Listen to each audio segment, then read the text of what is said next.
What's up, guys? The Snowman here. New setup for me at my new apartment. I've got some new lights, green screen on the way as well. But today I'm excited because I get to share my 2020 Nitto ATP Finals Preview. The best 8 players from 2020 are in London right now. This is actually the last year that the ATP Finals will be held in London. Next year it'll be taking place in Turin, Italy. So lots to dissect as we look at the final tennis tournament for 2020. And let's look at the draw. These are how the 8 men were split up into 2 groups of 4, Group Tokyo 1970 and Group London 2020. World number 1 Novak Djokovic leads the way in Group Tokyo. Alongside him, Daniil Medvedev, Alexander Zverev, and Diego Schwartzman. Then in Group London 2020, Roland Garros champ Rafa Nadal, US Open champ Dominic Thiem, Stefanos Tsitsipas, and Andrei Rublev. So every player plays 1 match against the other 3 men in their group. The best 2 from each group record-wise advance to the semifinals and then the final. I want to give a brief summary of each player's 2020 season and then analyze the matchups, look at some head-to-head records, and maybe make some predictions at the end. So we'll start with Group Tokyo 1970 and Novak Djokovic. What an eventful 2020 for the Serbian. 39-3 was his record throughout this abbreviated season. That's a 92.8 win percentage. If you extrapolate that over an entire year, it would be a top 10 season of all time, right on par with Novak's dominance in 2015. He's had some incredible ups as well as some adverse downs. We'll start with the good. Djokovic is going to end the year at number 1 no matter what happens in London. His 6th career year finishing number 1, tying him with Pete Sampras for most all time. If he wins this tournament, it would also be his 6th ATP Finals title. That would tie Roger Federer for the most ever. He is on a precipice of greatness that very few others have reached. Another Aussie Open title and 2 more Masters 1000s at Cincy and Rome. However, the failures from 2020 will sting greatly for Novak from his reckless and cavalier attitude hosting the Adria Tour in June, which was shut down due to COVID-19. Djokovic shortly after contracting the virus himself. His default at the 2020 US Open after hitting a linesperson in the throat will live in infamy forever, along with his absolute drubbing at the hands of Rafa Nadal in the French Open final. One of the shortest Grand Slam finals in recent memory. 2020 has really been a melting pot of experiences for Djokovic. He's looked invincible at times, but also very vulnerable at the same time. We'll see if he can cap 2020 on a high note. Not an easy group, though. We've also got the number 4 seed, Daniil Medvedev. Not as fruitful of a 2020 as his 2019 campaign. His winning percentage, 2nd worst among these 8 players in London. And for Medvedev, just 1 final appearance this season compared to 9 last year. However, that 1 final was just a few days ago in Paris. He did recapture some of his mojo, beating Zverev in the final. Played a nearly flawless week in Paris. And look, I think with most of the top players, unless you're an all-time legend, you're invariably going to see a drop-off after the initial breakthrough.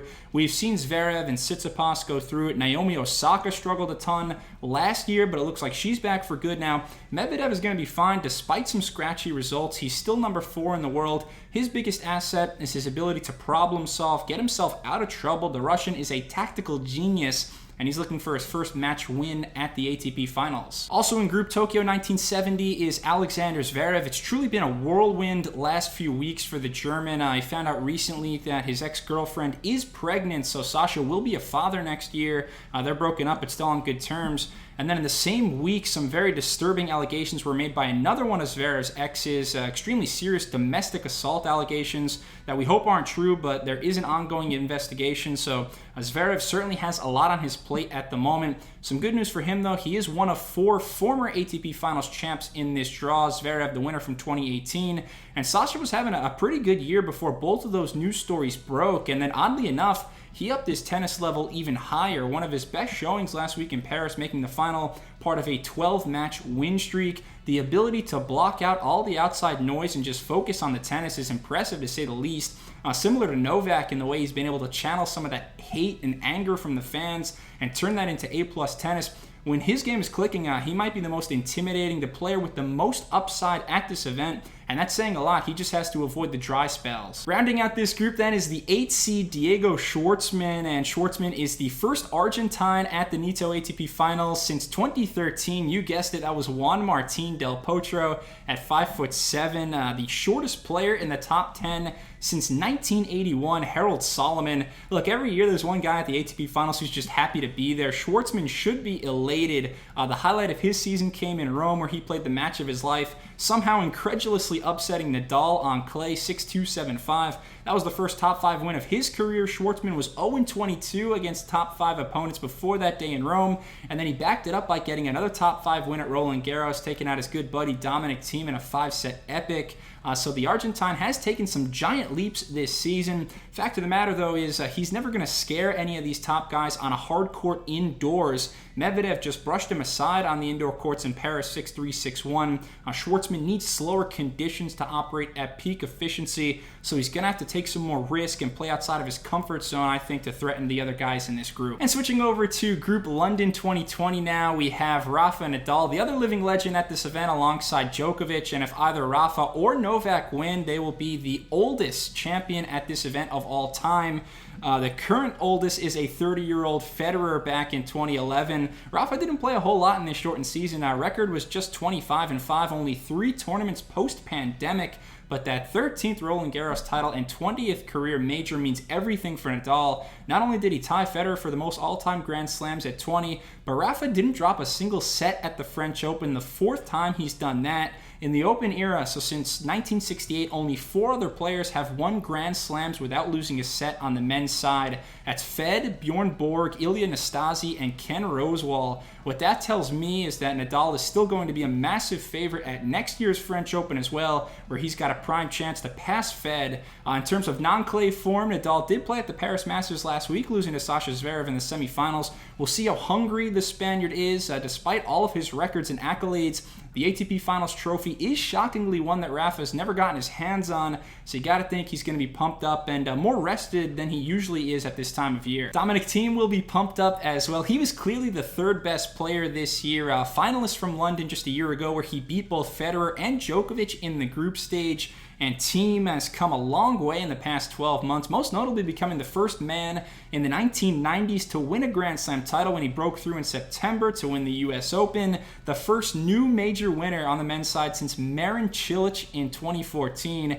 It's a pretty incredible stat, which speaks to the dominance of the big 3, but Dominic is a dominator in his own right. Something I learned about him this year, I always knew about his game, the overpowering ground strokes, the picture-perfect one-handed backhand, the rally endurance, but I didn't realize how thoughtful he is. His post-match interviews are some of the best on tour. He's so knowledgeable, gives tremendous insight, watches a ton of tennis. Thiem is a fan of other players on the tour, and not the best showing at Roland Garros this year, but you can't blame him too much with that lightning-quick turnaround from New York. Minor foot injury kept him out of the Paris Masters, but he says he's fully healthy now. Then we go to the 5 seed, Stefanos Tsitsipas, who is the defending ATP Finals champion. Kind of seems like yesterday that he won that trophy, but also like a million years ago. That was by far the biggest title of Tsitsipas' career. He's going to be mildly disappointed with how his tennis year has transpired this season. Just one title, a 250 event in Marseille, but I feel like he's making steady growth. I was very impressed with how the Greek came back from 2 sets down against Djokovic at the French before falling in 5. He could have packed it in on the year after that meltdown at the US Open, one of the biggest choke jobs you'll ever see in tennis, blowing 6 match points versus Borna Coric. So that had to hurt, but he put it in the rearview mirror relatively quickly. I wouldn't peg him as a favorite to win these ATP Finals. He did lose his previous match last week in Paris. Another tournament like London that's a hard court indoors. Tsitsipas fell to Ugo Humbert in 3 tiebreak sets. Just based off of current form, Steph wouldn't be my top pick. But again, he is the defending champion in London. In the last 3 years, this tournament has produced some very unexpected victors. So anything is possible. And the final man at these ATP Finals is the 23-year-old Andrei Rublev. I don't think many pundits would have guessed at the start of this season that Rublev would have the most wins on the tour, but as it stands right now, he edges Djokovic out by 1 win. His current record is 40-8, and he's one of 2 ATP Finals debutantes at this event. Also one of 4 players aged 24 or under at the ATP Finals for the 2nd straight year. First time that's happened back-to-back since 08-09. What does that mean? Well, it means there's a bevy of young stars competing for and winning huge titles. You You look at the 2020 ledger for Rublev, and it's just ridiculous. Titles in Doha, Adelaide, Hamburg, St. Petersburg, and Vienna.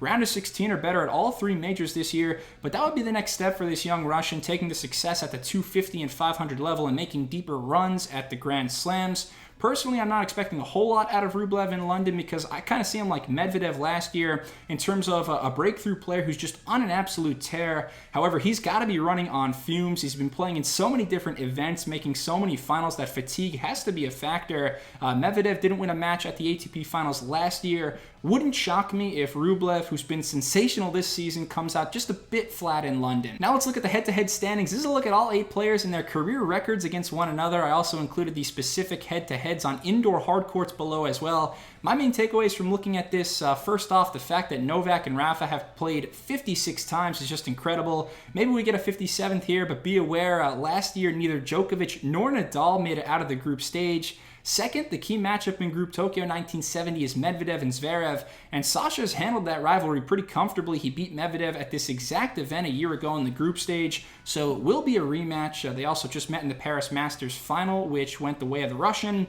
Then in Group London 2020, you look at Nadal's head-to-heads, and obviously they're very impressive. That 5-1 record against Tsitsipas will give him confidence. They too met at the ATP Finals in 2019. Lots of rematches from last year. And Team Tsitsipas, they just played in the final of 2019. Steph won thanks to a tiebreak in the 3rd set. Ultra slim margins, but I love Team's chances if he can get by his friend Rublev, who just beat him in Vienna 2 weeks ago. Team is going the distance. And that is my prediction. It's very challenging to forecast, but I've got Djokovic and Zverev from Group Tokyo, and then from Group London, Nadal and Thiem, and I think Dominic Thiem will defeat Djokovic in the final to claim his first ever ATP Finals crown. So please let me know what you think as well will happen at this tournament in London. Leave a comment, hit like, subscribe to the Snowman Sports Media for more tennis content and preview videos. I'll be back real soon. Thanks a lot. Cheers.